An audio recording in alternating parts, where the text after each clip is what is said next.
Does Taekwondo work? If a person relies on Taekwondo as their only style, they will lose to someone who knows how to throw a punch. This is true even for high-level Taekwondo competitors. Throughout history, this fact has played out many times, particularly for Olympic-style Taekwondo athletes. Joe Rogan, a world-class Taekwondo athlete, said that Taekwondo doesn't teach you how to fight. Yes, Taekwondo teaches you how to score kicks under a lot of limitations, and some of the kicks are both spectacular and beautiful. But on its own, it has a terrible transfer to any real fighting situations. This was demonstrated throughout history when Taekwondo athletes dared to step in the ring. When they dared to fight, the success of Taekwondo fighters were very mixed, and there's many lessons to be learned from all of them. Fight fans, welcome back to another episode of Lawrence Kenshin Striking Breakdowns. In this episode, we explore prolific examples of why some Taekwondo fighters succeed while others crumble.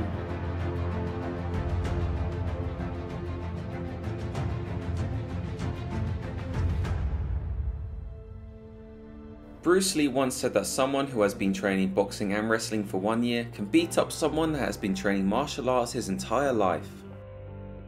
This is certainly true against Taekwondo athletes. The 4 pillars of MMA, boxing, Brazilian Jiu-Jitsu, Muay Thai and wrestling, are all likely to dominate a lifelong traditional martial arts such as Kung Fu, Karate and Taekwondo. Look throughout YouTube and you'll find a ton of examples. The reason Taekwondo fighters never rose to the top was simply because they were incapable of doing so. Even athletes of the non-Olympic style of Taekwondo, the ITF style, which allows face punches, had a hard time fighting B-class kickboxers. For example, Isamu Hayami was one of Japan's best ITF Taekwondo competitors, but when he fought Takayuki Morosaki, Isamu got demolished as soon as the opponent landed something. In the beginning of the fight, he was able to manage the distance well and score better than his opponent. Taekwondo is excellent for distance management and scoring, but because they never train how to take a hit, they have a false sense of security when fighting. This makes them unprepared to take a hit, and when they finally get hit, they crumble. Notice how scared Isamu became as soon as he got hit well once. As soon as Isamu got hit, he got rocked and started running, and that was already the beginning of the end. Countless fights have gone like this in different variations.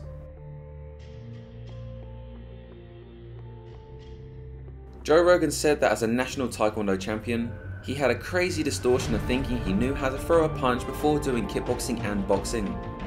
Rogan was amongst the best in the United States for Taekwondo, but when he did kickboxing with regular strikers, they were able to easily defeat him. Even when there was a huge size difference, Muay Thai wins against Taekwondo. For example, Young-Soo Park, a heavyweight national university Taekwondo champion from Korea, lost to Gao Glai, a 150-pound Muay Thai champion. There were many times Young-Soo Park loses his composure because he is simply not used to receiving punches and low kicks. But when the weight class is similar, the disparity gets even more obvious. In a historic match, Shin Ushikoshi fought the Muay Thai legend Chang Puek Yatsonglet, and he got sent flying as soon as the fight began. Ushikoshi initially bounced back up with some bravado, but he was in for a rude awakening. Seconds later, he would attempt a failed spinning back kick, and as soon as Chang Puek started kicking back, Ushikoshi's face changed.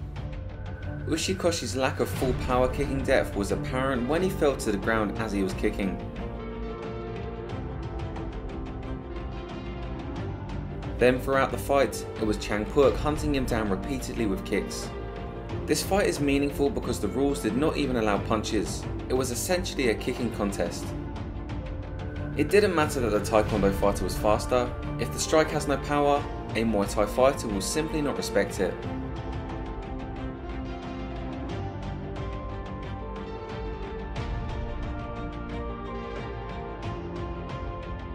There were, however, some Taekwondo fighters who found success. Serkan Yilmaz, for example, as a Turkish champion in Taekwondo, represented the Taekwondo style in K1. He found some moderate success against B-class opponents, and was able to strike against the best of the best. However, keep in mind that his record included 6 losses in a row, and that's despite him adapting kickboxing into his Taekwondo style. There are truly successful fighters such as Steve Vick and Ignacio Caplanche, but there are also fighters who fully adopted the kickboxing style to assist their Taekwondo kicks. And that's the main point. Taekwondo kicks are not useless if the fundamentals of full contact striking is learned properly. In fact, Taekwondo has many great attributes such as distance management, speed kicking, and spinning attacks. But on its own, Taekwondo just has too many flaws, and too many practitioners stay delusional in thinking that their art can defeat all others. You see, the hands are kept low in Taekwondo for better agility and rotational attacks. Punches are not allowed in the Olympic style, and in the ITF style only semi-contact is allowed. There's no low kicks, knees, clinching or grappling. This makes it so that they are good at fighting themselves. Despite all of its limitations and flaws, Taekwondo is a great martial arts to start with. Many great fighters such as Michael Venom Page, Anthony Pettis, and Dale Cook credit their slick striking to Taekwondo. However, people must learn its inherent flaws so they are better prepared for the reality of fighting. If you have trained in the 4-pillar martial arts of MMA, the result of these fights throughout history is entirely predictable. In Muay Thai and kickboxing, you are trained to deal with the attacks that exist in Taekwondo. However, the vice versa is just not true. Practical martial arts are rooted in reality, and they include full contact training. These are the arts that will almost always beat a martial art with too many limitations. The beauty of martial arts competition is that it shows us the truth. We are now in the golden era of martial arts, where there is constant evolution and adaptation. And the truth is that Taekwondo was filtered out as a martial art that failed to evolve and adapt. On its own, it will almost always lose to the arts that train full contact and live situations. But with the 4 pillars of MMA mastered, Taekwondo has excellent tools that can integrate with real fighting techniques. If you enjoyed this episode, please support us by watching another one. I'm Lawrence Kenshin, and thank you for keeping our channel alive.